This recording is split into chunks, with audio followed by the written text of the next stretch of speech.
was October 23rd, 2021. I was coaching with Findley University, and I was in the hotel room and I was praying, and I never have heard God's voice audibly in my life. I didn't hear it this day, but I definitely heard Kelly, and I don't speak to myself third person. I'm not one of those people. So I heard Kelly. I don't care how good of a coach you are, but what I do care is about how many people you impact for me. And that was kind of the first time I'd heard that in my life, because everything else I had done was about how good can I be as a coach, how many different shirts can I wear. Now that I've gotten older, I recognize I put a new shirt on, I'm doing the exact same thing I was doing before in the old shirt. But what I did realize is, man, what a platform coaching is. What an opportunity we have. And I had coaches in my life and teachers in my life that changed my trajectory 100% from where I was. I didn't grow up in the church. I grew up chasing a ball. I grew up chasing my own glory. I grew up chasing satisfaction from my performance on the field. So you know how that goes, right? If it's good, you feel pretty good about yourself. If it's bad, you feel bad about yourself. So I was chasing that every day. And someone came to me and said, you know what? There's someone who loves you for exactly who you are today, not what you do, not what you have, or what people say about you. And that changed my life. And that day, I still stumbled and bubbled and looked around. I got to play with Mark Steffens in the back for the Charlotte Eagles and had a lot of cool opportunities like that because God presented those things to me, but not because I earned them in a lot of ways now, because I was given those things and I started to see it that way. So our heart for Coaches on Mission really is, what we're trying to do is equip, encourage, and empower coaches to use the platform we have. There's a great quote by Billy Graham that says that a coach will impact more people in 1 year than most people will in a lifetime. I'll say it again. A coach will impact more people in 1 year than most people do in a lifetime. And you think about the room and the people we have right now, there's probably, 40 people in here? I'm not a math major, but if each of us impacts 30, 60, 100 people, you can see how that multiplication starts to happen. There's also huge responsibility in that.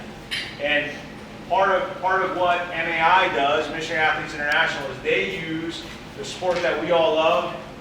For whatever reason, we all fell in love with it, especially in America. Some of us are internationals, right? I got a couple friends in the back. My friend Douglas in the back, Brazilian.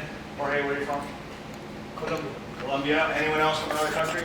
Brazil? Mexico, yes? Okay. Mark's from Long Island. That's not another country, but it feels like it for all those people in Georgia. Right? But the idea is, can you use the platform of sport to impact lives? Everybody knows it impacts lives, but are you using it well? So being a coach on mission to us means, are you playing a game to change the world? And for us it might be, are you coaching a game to change the world? Are you coaching a game to win? Are you coaching a game to get a new jersey or more money or whatever it might be? And then how your identity and how the gospel plays into how you coach and what you do. So that's our vision, and that's what MAI is about. So you'll see on here there's eight or nine different offices around the country. Most of those offices have teams, they take tours. The Charlotte Eagles and the SoCal have a USL2 team, and basically what they do is they bring in Christian kids from a lot of different colleges. Those kids come in, and they get trained in discipleship and sports ministry. They go back to their teams, renewed, refreshed, and hopefully equipped to now impact. And maybe, which you hear stories all the time, they lead other kids to faith because of the time they had in the summer. Most of it is just using a stupid ball that we all love and chase around to try and impact people for joy, peace, patience, kindness, faithfulness, right? Couple quick logistics. Down the hall are the bathrooms. So down this hall, just on the left, there is water, all kinds of different things over there. The Wi-Fi here, super security laden. It's guest, and the password is also guest. All right, so you got that. Okay. Schedule tonight. We already did that part. I'll give you a little coaching philosophy overview while we're after here. We have a great dinner. Ken Lola is going to do a field session tonight, and then we'll come back in. Jorge is going to tell us how the gospel impacts developing our coaches' philosophy, and then we'll have some discussion groups. I do want to encourage you first, great job that you're here. Just being here, what that means is you've decided that your platform is more valuable than being at home watching a game or TV or hanging out with your family, so I really appreciate that. And I just want to encourage you, that's a huge first step in that. The chance to come in and say, I have a platform that I'm going to grow, value, utilize, right, and improve in so I can make a bigger impact. That's amazing. So really, really great start being here. Now the most important thing now though is, can you break down a couple barriers while you're here? Right? Be humble enough to look at yourself and think, how can I improve? And get to know the people around you. Like Dan said, one of the hidden benefits here is, yeah, you're going to learn some stuff. Got great coaches, good field session, food's going to be good, but you're around other like-minded coaches who are striving to use their platform to transform lives. Okay? Mark, anything I need to change on anything to add there? Dan, anything to add on the logistics? For the field session tonight, we do, if you want to go down on the field, you can go down to the fielding stand. We also have patio heaters up here at the top. You can stand with the patio heaters, stay warm while they're on the field. And there's bathrooms outside, but they're going to be kind of chillier. You might want to come and use the bathrooms. Okay. If you need anything, Mark, you don't want to stand up, I know that. So Mark is the most humble man I've ever been around, and yet one of the greatest coaches and most successful people. And the reason he's one of the greatest coaches and most successful people is the people who come back to him and talk about the impact he had in their life, not the wins. He's won national championships in USL. He's in the Hall of Fame, but you would never know. And people don't come back and talk about games, they talk about the impact he had in their lives. So Mark's here to help. He's with MAI and been the coach with Eagles for a long time, and now he and I co-direct coaches on mission. Okay, there's a quote I had up there. So real quick, just to break down a few barriers, and you have to do this with someone you don't know very well. This is going to be difficult for people who are around. You have to find at least 1, 2 other people is preferable. Right? I'm going to give you 3 minutes to do this. You have to get their name, right, who they are a little bit quick. But what's one of the most fulfilling moments you've had as a coach? Ready? Watch it going now. Go. Go find someone else. Good. Find someone we don't know that well.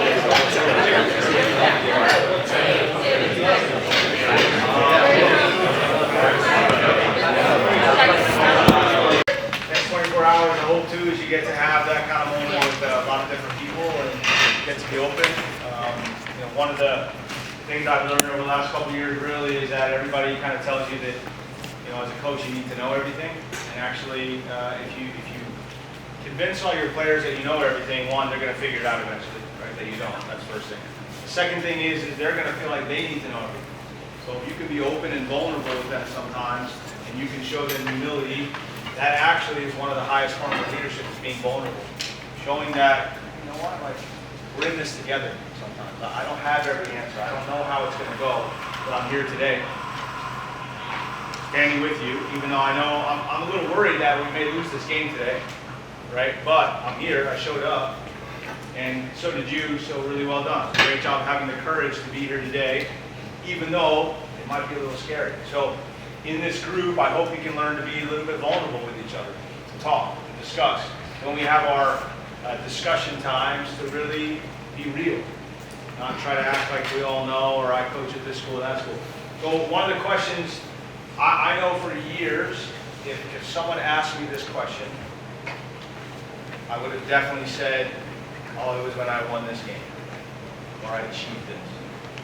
And only now that I'm older and I know better, right? What's the quote that your dad told you? Too soon. Too soon. Too soon old, too late smart. Too soon old, too late smart.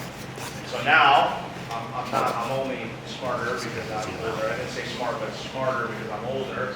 But now my things are the calls you get from the players that you had great discussions with. The players like, I miss you, coach. I miss being around you. Thanks for this. I remember when you told me that. I use it today in my life. I actually told my kids something that you told me. Now I would use that as my most fulfilling. Okay, anyone seen this video? All right. Anyone feel comfortable enough in the group to kind of set the scene for the game? Livey? Talk about the 99 game? Yeah. He came off the bench. They were losing, chances in the final, and he came off the bench. And, they scored 2 goals in injury time and turned the game 1. And he was always kind of the sub, but it was like kind of that. Super sub, scored tons of goals, gazillionaire, right? Tons of success, world famous, you name it. So, what I want you to listen to in the video is the impact that the coach had on him. 3 games to go. We have a last league game, we have a FA Cup final, we have a Champions League final. We need to win all of these to win the trophies. Last game against Tottenham, I'm not playing, substitute again, like he always put me. But at half time, it's 1-1. And he takes a striker off, and I'm thinking maybe I'm coming on. But no, he says, puts another one on, Andy Cole. And he says, but just keep on playing like you do, boys, because his team talks were brilliant. I felt he was talking to me all the time. But this time he says, and if we don't score, I'll put Ollie on the last 15 minutes and he will get us the goal. So I'm like, but Andy comes on, scores after 4 minutes, 2-1, we win the game 2-1. I don't come on the pitch, but I still remember again, I felt the happiest of everyone. We won the league, but he said that about me. He trusts me to do that, but he didn't need to put me on. But it's true. And then I played the FA Cup final because, well, I felt, well, it's not our priority because it's the Holy Grail, it's the Champions League. Next game, so I more or less knew I was going to play. But that's the feeling he got. Everyone felt involved and he trusted us. He played me in the final. An FA Cup final is a big game. Then it comes to the Champions League final. We're not really good, we lose it. Half time, he starts talking to Teddy Sheringham, another striker. He was going to put, that was on the bench, but he puts him on after 70 minutes, and I'm really angry. 10 minutes before full time, Ollie is on. I get this goal that he told us about 10 days before. And I think what he did 10 days before got me to believe and maybe feel so important that I think that gave us that winning goal in '99. So I've learned a lot about talking forward and telling people that you'll get your chance. Okay, give me some thoughts. What did he say about his team talks? Well, through the opposite is dysfunction, so why not? Why not be positive? Okay. We did negative about it. So gave positivity, helped him believe in himself. He said he trusted him, all the players. Okay. Trusted all the players. What else? Making every player feel important. Yeah. Part of it. Making every player feel important. He said, I always thought he was talking straight to me. Of course, he was talking to the whole team, but he felt like he was talking to me. What else? What did he say about the goal in the Champions League final? He gave them belief, like, you know, an idea that works. Words speak life in people. So he didn't know that really God was just preparing him for the ones to come later. He just didn't know.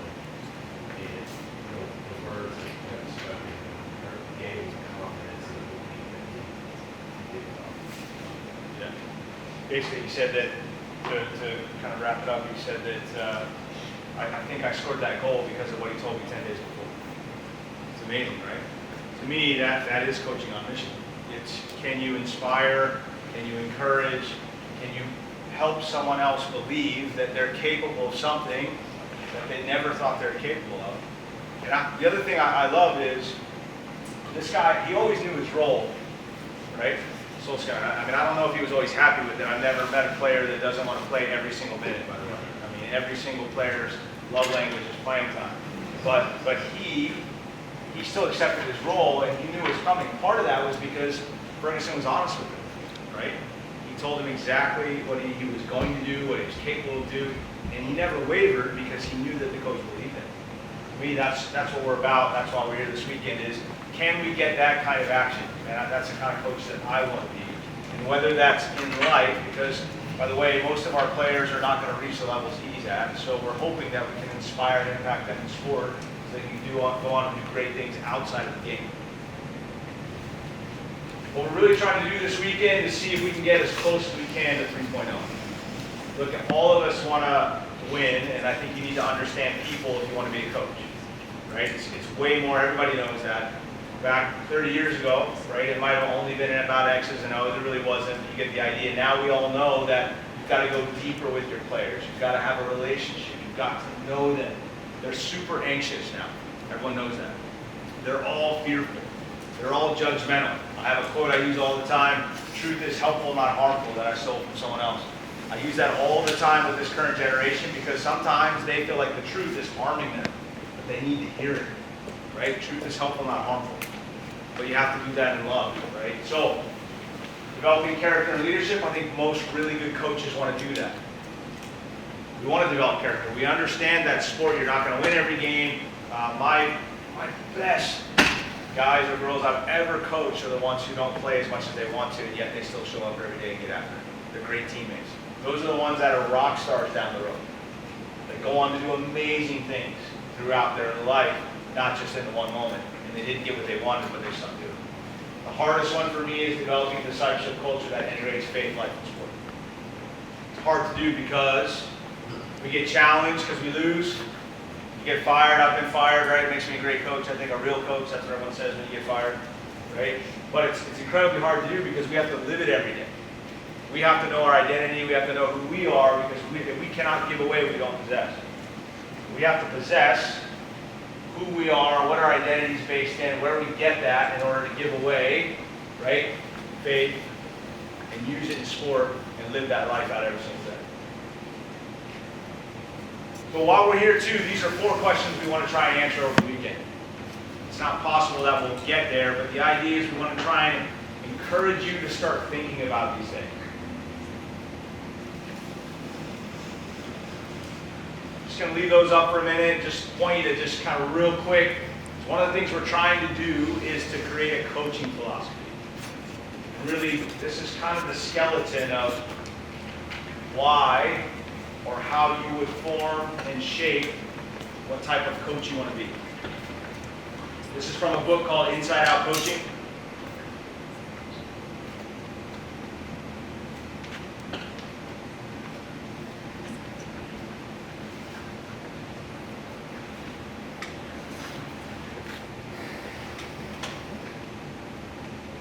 Just show of hands real quick.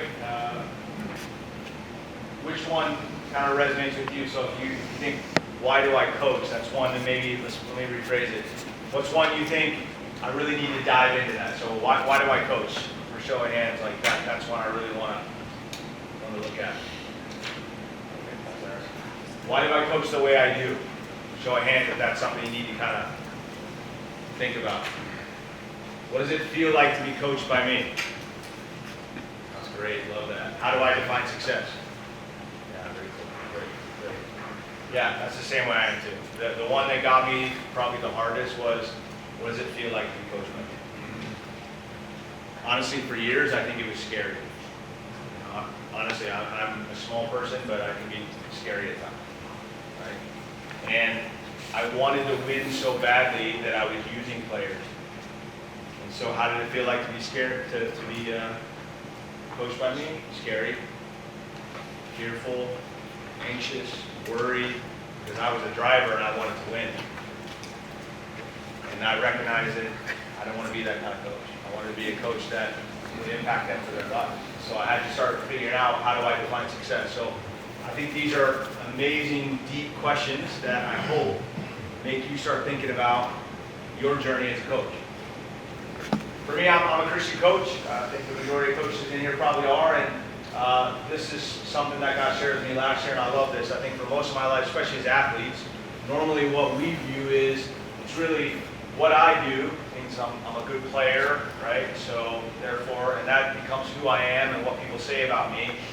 And therefore, in relationship to that, it means like what God does and who God is. So I was always trying to earn that. So it's a ladder for a reason, right? Like I'm trying to make my way from who I think I need to be and who I am or what I do, and I'm trying to grow that so that God will look at me and go, good job, you get more playing time. Congratulations.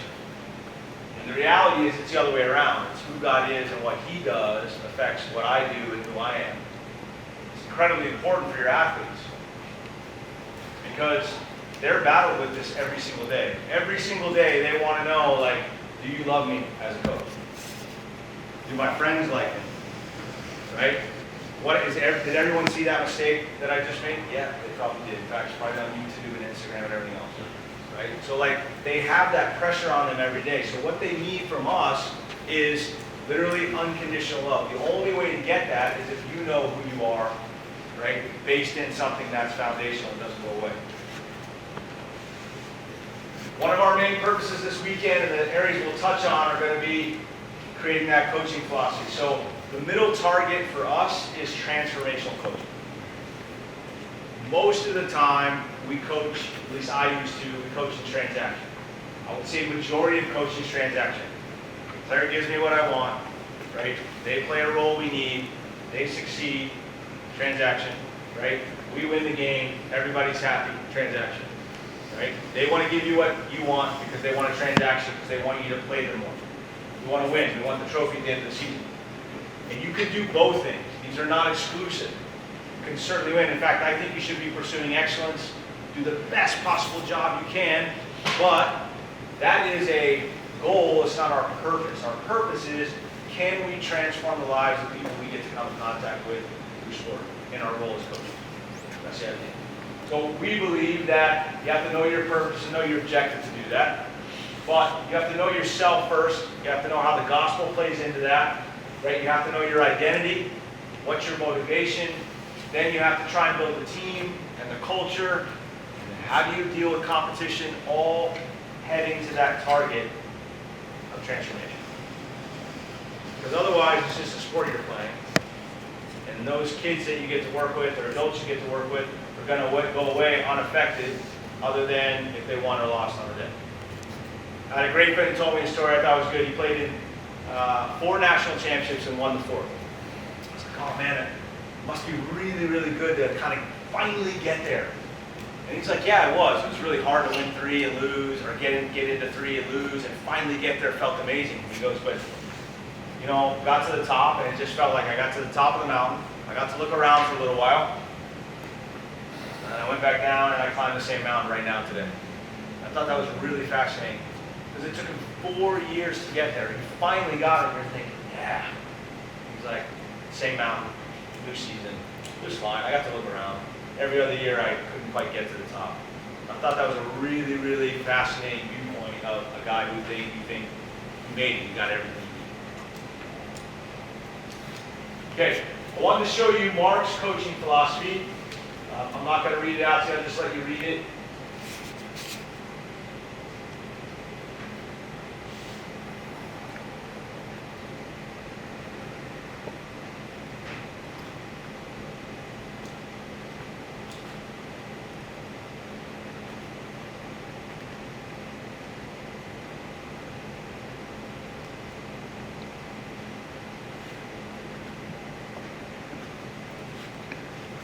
I want to put this up because it's an example of how to do it.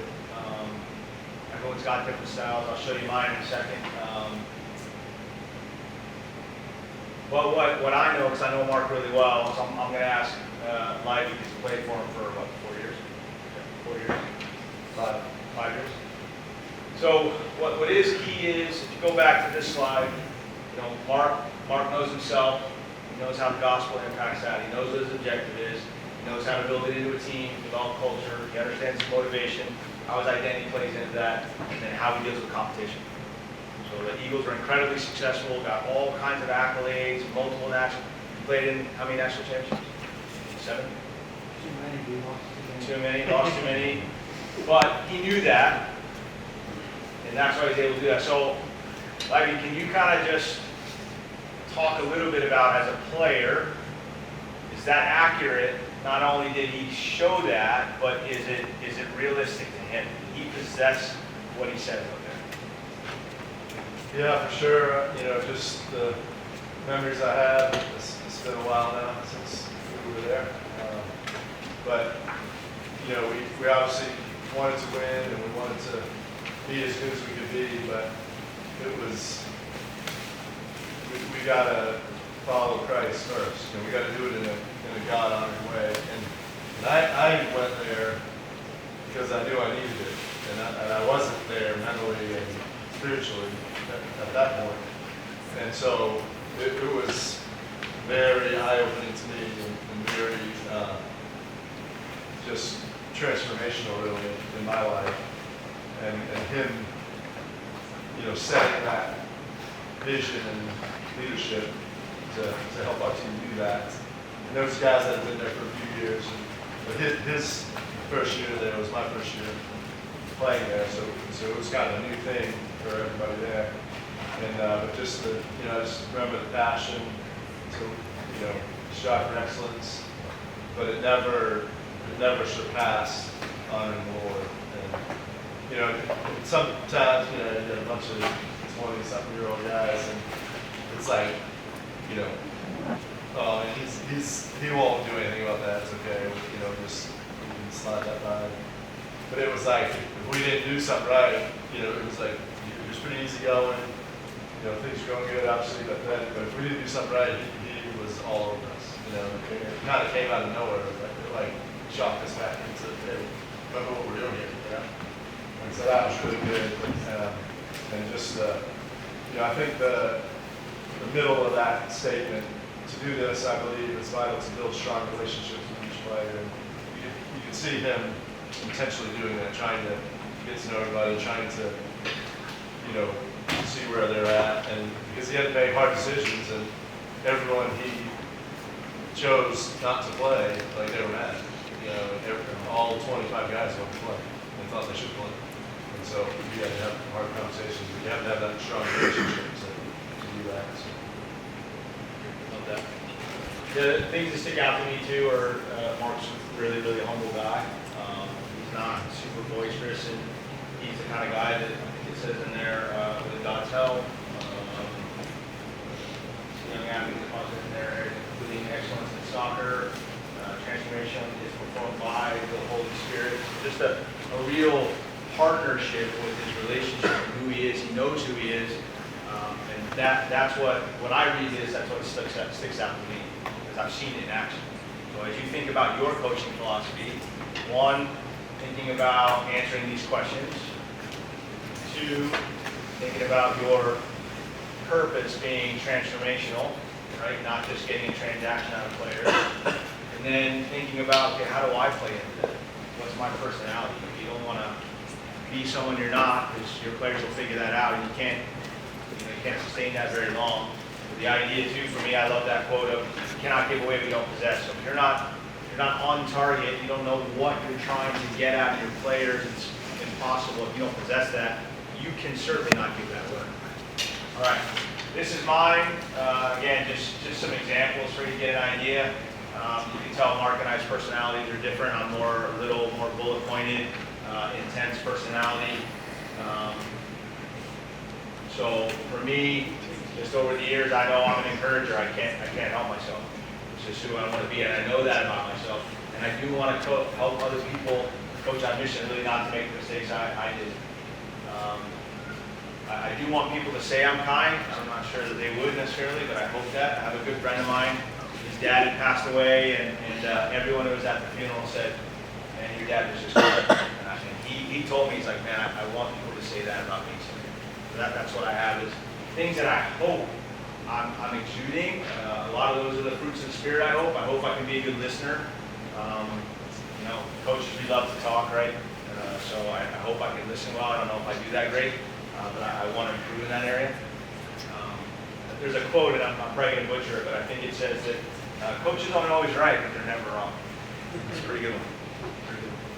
I also want to chase my calling, not necessarily what I have for myself. It's my calling. Because honestly, if it was up to me, I'd be coaching the national team. And I've had things in my life that were orchestrated incredibly well to give me exactly what I wanted. Or I didn't want, sorry. Give me exactly what I needed. And one of my favorite things, I love Tim Keller. And when it comes to your calling, what you are, not necessarily what you want, but it's exactly what you need to fulfill God's calling on your life. He said that if the apostles who were standing at the base of the cross looked up at the cross, and Christ is up there hung and he's dying, the thing they're thinking is, this is the worst thing ever. I cannot believe this happened. What a failure. This guy was supposed to come and save the world, and now this is it? The world. But little did did they know it's exactly what had to happen for the entire world to be able to come to faith and have a relationship with God.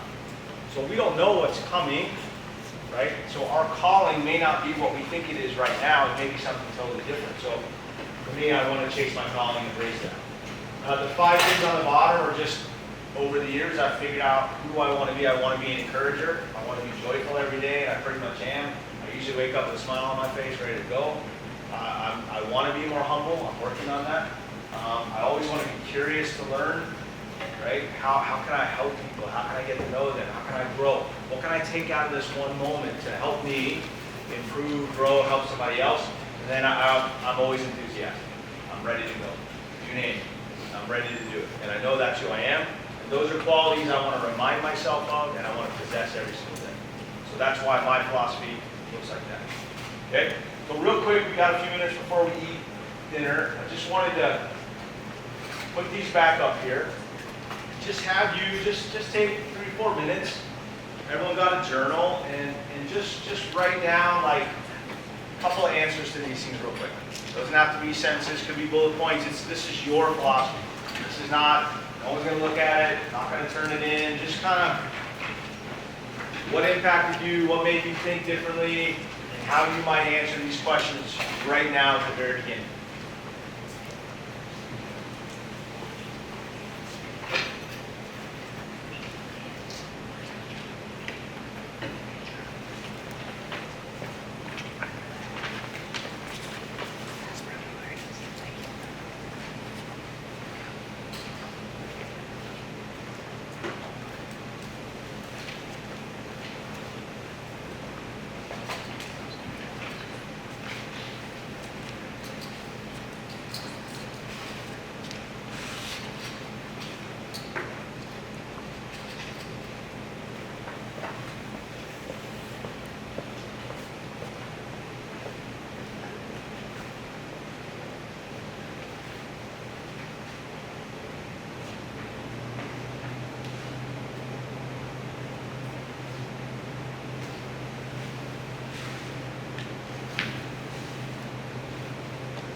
Doing good?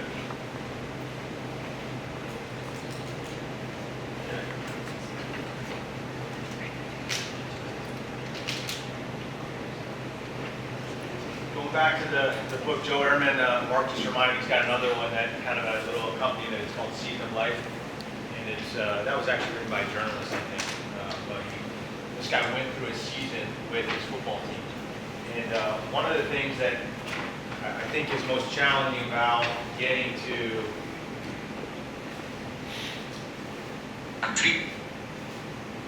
3.0 is we all want to win, right? And I do think if you want players to come play for you, you have to have an impact. I do think you need to be a solid coach. You have to have good information. You have to give them something they want. You're not trying to give them all the answers. If you give them all the answers, they'll stop asking. But you're after, you want to have something that they're seeking, they're searching for. Hopefully you exude that peace, right? You know who you are, you have confidence in your identity, right? And you also have soccer skills, and that keeps them coming for what really matters the most. That's the idea. So this weekend, our objective is one, to get to 3.0, but I believe, and I hope you do, think about transformation. You're going to have good players, right? You're going to have some great players, and you're going to have some lots of good players. How do they feel? Do they feel empowered? Do they know you love them for who they are, not what they do? There's a great book called The Player on the End of the Bench. This guy played at Wake Forest. And it's an amazing story about how he felt as a player that never played a minute. His glory was the warm-up. Well, it was a warm-up. And there was a day that the coach came up to him in the warm-up and said, hey, you're honestly taking too many shots. You need to rebound a little bit more. So there's two things that were incredible about that. One, that the coach had a good enough relationship with the character of that player. He realized that his role on the team was to serve.